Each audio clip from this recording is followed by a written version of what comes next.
అందరికీ నమస్తే. Welcome to Jyothi TV. ముందుగా ముఖ్యాంశాలు. రాష్ట్రంలో 30,000కు పైగా పోలింగ్ కేంద్రాల ఏర్పాటు.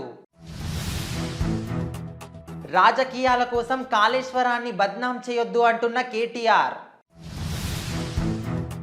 కాంగ్రెస్ పార్టీ మీద తీవ్ర విమర్శలు చేసిన కేసీఆర్.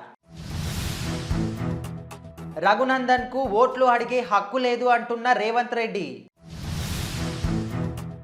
గచ్చిబౌలిలో 5 కోట్ల రూపాయలు పట్టివేత. భాజపాను గెలిపిస్తే తెలంగాణ రూపురేఖలు మారిపోతాయి. ఏపీ సీఎం జగన్మోహన్ రెడ్డికి హైకోర్టు నోటీసులు. హైకోర్టు ఉత్తర్వులను ఉల్లంఘించి కైలాసగిరి తవ్వకాలు. బీసీ కులగణన పేరిట వైకాపా భారీ మోసం. డీప్ ఫేకులు సృష్టిస్తే ఇకపై పెనాల్టీ. ఇక వివరాల్లోకి వెళ్తే తెలంగాణ అసెంబ్లీ ఎన్నికల నేపథ్యంలో 60 మంది వ్యయ పరిశీలకులను నియమించామని రాష్ట్ర ఎన్నికల ప్రధాన కమిషనర్ వికాస్ రాజ్ తెలిపారు. పోలింగ్ ఏర్పాట్లు తదితర అంశాలపై ఆయన ఈరోజు మీడియాతో మాట్లాడుతూ రాష్ట్రంలో 18 నుంచి 19 ఏళ్ల మధ్య ఉన్న ఓటర్లు 9.9 లక్షల మంది ఉన్నారు. సర్వీస్ ఓటర్లు ఇప్పటికే ఓటు హక్కు వినియోగించుకున్నారు. శాసనసభ ఎన్నికల పోలింగ్ కోసం 36,000 ఈవీఎంలు సిద్ధం చేశాం. ఈసారి కొత్తగా 51 లక్షల ఓటరు కార్డులు ప్రింట్ చేసి తపాలా శాఖ ద్వారా పంపిణీ చేశామని, 60 మంది వ్యయ పరిశీలకులను నియమించామని, 3 కేటగిరీల వారికి హోమ్ ఓటింగ్ అవకాశం కల్పించామని, ఇప్పటికే 9,000కు పైగా ఓటర్లు హోమ్ ఓటింగ్ వేశారని తెలిపారు. ఇప్పటికే 86% ఓటరు స్లిప్ల పంపిణీ పూర్తి చేశామని, రాష్ట్రంలో మొత్తం 35,635 పోలింగ్ కేంద్రాలు ఏర్పాటు చేశామని చెప్పారు. తలసరి ఆదాయంలో తెలంగాణ నంబర్ 1గా ఉందని భారాస కార్యనిర్వాహక అధ్యక్షుడు మంత్రి కేటీఆర్ తెలిపారు. 9.5 ఏళ్ల తెలంగాణ ప్రగతి ప్రస్థానంపై హైదరాబాద్లోని హోటల్ కాకతీయలో ఆయన పవర్ పాయింట్ ప్రజెంటేషన్ ఇచ్చారు. మిషన్ భగీరథ ద్వారా ఇంటింటికి తాగునీరు అందిస్తున్నామని, ఇందుకోసం 37,000 కోట్లు ఖర్చు చేసినట్లు చెప్పారు. మిషన్ భగీరథను ఇతర రాష్ట్రాలు కూడా అనుసరిస్తున్నాయని, దీని స్ఫూర్తితోనే కేంద్ర ప్రభుత్వం హర్ ఘర్ జల్ పథకాన్ని ప్రారంభించిందన్నారు. కందుకూరులో మెడికల్ కళాశాల రావడానికి మంత్రి సబితా ఇంద్రారెడ్డి కృషే కారణమని సీఎం కేసీఆర్ అన్నారు. మహేశ్వరం నియోజకవర్గంలో నాలాల అభివృద్ధి జరిగిందంటే దానికి కారణం ఆమెనేనని చెప్పారు. ఔటర్ రింగ్ రోడ్డు చుట్టూ త్వరలోనే పైప్ లైన్ రాబోతుందని, అది అందుబాటులోకి వస్తే మహేశ్వరం ప్రజలకు తాగునీటి సమస్య ఉండదని తెలిపారు. ఫాక్స్కాన్ పరిశ్రమలో 1,00,000 మంది యువకులకు ఉద్యోగాలు వస్తున్నాయన్నారు. రంగారెడ్డి జిల్లా మహేశ్వరంలో నిర్వహించిన ప్రజా ఆశీర్వాద సభలో కేసీఆర్ మాట్లాడుతూ కాంగ్రెస్ తీరు పంటలు వేసి పెట్టండి మేము వడ్డిస్తామన్న చందంగా ఉందని అన్నారు. భాజపా నేత రఘునందన్ రావుకు ఈ ఎన్నికల్లో ఓట్లు అడిగే హక్కు లేదని పీసీసీ అధ్యక్షుడు రేవంత్ రెడ్డి అన్నారు. విజయభేరి యాత్రలో భాగంగా దుబ్బాకలో నిర్వహించిన ఎన్నికల ప్రచారంలో రేవంత్ రెడ్డి మాట్లాడుతూ రఘునందన్పై విమర్శలు గుప్పించారు. దుబ్బాక ఉప ఎన్నికలో భాజపా అభ్యర్థిని గెలిపించారు. గెలిచిన తర్వాత కేంద్ర ప్రభుత్వం నుంచి నిధులు తీసుకొచ్చి దుబ్బాకను అభివృద్ధి చేస్తామన్నారు. కేంద్రం సహకారంతో పారిశ్రామిక వాడ ప్రాజెక్టులు తీసుకొస్తామన్నారు. 3 ఏళ్లు అయినా ఇప్పటికీ దుబ్బాక సమస్యలు తీరలేదు. ఈ ఎన్నికల్లో రఘునందన్ రావుకు ఓట్లు అడిగే నైతిక హక్కు కూడా లేదు. దుబ్బాక ప్రజల ఆత్మ గౌరవాన్ని నిలిపే ప్రయత్నం ఏమాత్రం చేయలేదు. చివరికి దుబ్బాక నిధులను మొత్తం రద్దు చేసి సిద్దిపేటకు తరలించారు అని రేవంత్ రెడ్డి ఆరోపించారు. తెలంగాణ అసెంబ్లీ ఎన్నికల నేపథ్యంలో పోలీసులు జరిపిన తనిఖీల్లో భారీగా నగదు పట్టుబడింది.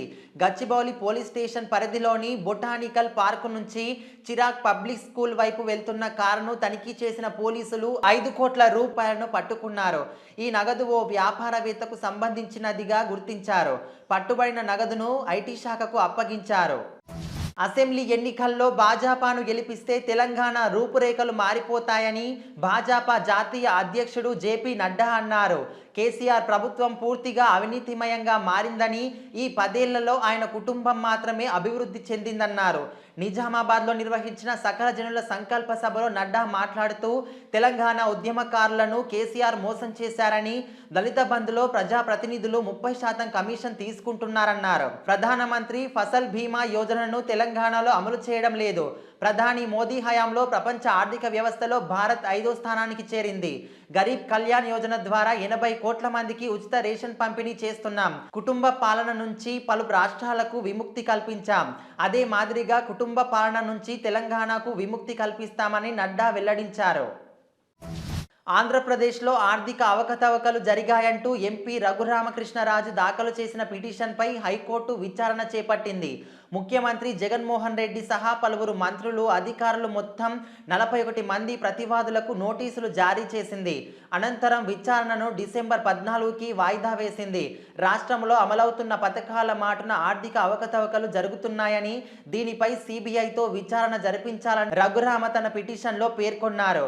ప్రభుత్వం తరపున ఏజీ శ్రీరామ్ వాదనలు వినిపించారు. ప్రజా ప్రయోజనం లేకుండా వ్యక్తిగత ఉద్దేశంతో పిటిషన్ చేశారని కోర్టు దృష్టికి తీసుకెళ్లారు. పిటిషన్కు విచారణ అర్హత లేదని వివరించారు. మరోవైపు పిటిషన్ వేయగానే ప్రభుత్వం కొన్ని రికార్డులను ధ్వంసం చేసిందని పిటిషన్ తరపు న్యాయవాది కోర్టుకు తెలిపారు. ఇరువైపుల వాదనలు విన్న ధర్మాసనం 41 మంది ప్రతివాదులకు నోటీసులు జారీ చేయాలని ఆదేశిస్తూ విచారణను వాయిదా వేసింది. విశాఖలో 35 ప్రభుత్వ శాఖల కార్యాలయాల ఏర్పాటుకు భవనాలు కేటాయిస్తూ ఏపీ ప్రభుత్వం ఈరోజు ఉత్తర్వులు జారీ చేసింది. మంత్రులు, ఉన్నతాధికారులు, కార్యదర్శులకు భవనాలు కేటాయిస్తూ ఆదేశాలు జారీ చేసింది. 2.27 లక్షల చదరపు అడుగుల విస్తీర్ణం అందుబాటులో ఉందని ప్రభుత్వం ఉత్తర్వుల్లో పేర్కొంది. కార్యాలయాలు, విడిది అవసరాలకు కూడా భవనాలను కేటాయించింది. ఆంధ్ర వర్సిటీ రుషికొండ, చినగదిలి సమీపంలో భవనాలు కేటాయించారు. పలు శాఖలకు ఎండాడ, హనుమంతవాక ప్రాంతాల్లో కేటాయించారు. జీఏడి, ఆర్థిక, గ్రామవాడు, సచివాలయ, ఇంధన మినహా ఇతర శాఖలకు భవనాలు కేటాయించారు. అధికారుల కమిటీ సిఫార్సుల మేరకు ప్రభుత్వ శాఖలకు భవనాలు కేటాయించినట్టు ఉత్తర్వుల్లో పేర్కొన్నారు. సీఎం క్యాంపు కార్యాలయం ఎక్కడో ప్రభుత్వం జీవోలో వెల్లడించలేదు. బీసీ కుల గణన పేరిట వైకాపా ప్రభుత్వం భారీ మోసానికి తెరలేపిందని తెదేపా పోలిట్ బ్యూరో సభ్యుడు కొల్లు రవీంద్ర ఆరోపించారు. బ్లాక్మెయిల్ చేసి బీసీలకు అందే లబ్ధి తొలగించేందుకు కుట్ర పన్నారన్నారు. మంగళగిరిలోని తెదేపా కేంద్ర కార్యాలయంలో ఏర్పాటు చేసిన మీడియా సమావేశంలో కొల్లు రవీంద్ర మాట్లాడుతూ ప్రైవేటు సంస్థలకు బీసీల సమాచారం ఇచ్చి వాళ్ళ బతుకులు తాకట్టు పెడుతున్నారని మండిపడ్డారు. మోసపూరిత రాజకీయాలతో ఎన్నికల్లో లబ్ధి పొందాలని చూస్తున్నారని ధ్వజమెత్తారు. దేశంలో అలజడి సృష్టిస్తున్న డీప్ ఫేక్ వీడియోల వ్యాప్తి కట్టడికి కేంద్రం కీలక నిర్ణయం తీసుకుంది. త్వరలో దీనిపై కొత్త నిబంధనలు అమల్లోకి తీసుకురానున్నట్లు కేంద్ర ఐటీ శాఖ మంత్రి అశ్విని వైష్ణవ్ ప్రకటించారు. డీప్ ఫేక్ వీడియోలను సృష్టించే వారికి, ఆ వీడియోల వ్యాప్తికి కారణమయ్యే సామాజిక మాధ్యమాలకు భారీ జరిమానా విధించే యోచనలో ఉన్నట్లు తెలిపారు. డీప్ ఫేక్ వీడియోల కట్టడిపై చర్చించేందుకు కేంద్రం ఈరోజు కీలక సమావేశం నిర్వహించింది. సామాజిక మాధ్యమ సంస్థలు, నాస్కామ్, కృత్రిమ మేధపై పనిచేసే నిపుణులతో చర్చించింది. ఈ సమావేశం అనంతరం కేంద్ర ఐటీ మంత్రి అశ్విని వైష్ణవ్ మీడియాతో మాట్లాడారు. మన ప్రజాస్వామ్యానికి డీప్ ఫేక్ సరికొత్త ముప్పుగా పరిణమించిందని ఆందోళన వ్యక్తం చేశారు. దీన్ని కట్టడి చేసేందుకు తక్షణమే చర్యలు తీసుకోవాల్సిన అవసరం ఉందన్నారు. ఇంతటితో వార్తలు సమాప్తం. జ్యోతి టీవీని లైక్ చేయండి, షేర్ చేయండి, సబ్స్క్రైబ్ చేయండి. ధన్యవాదాలు.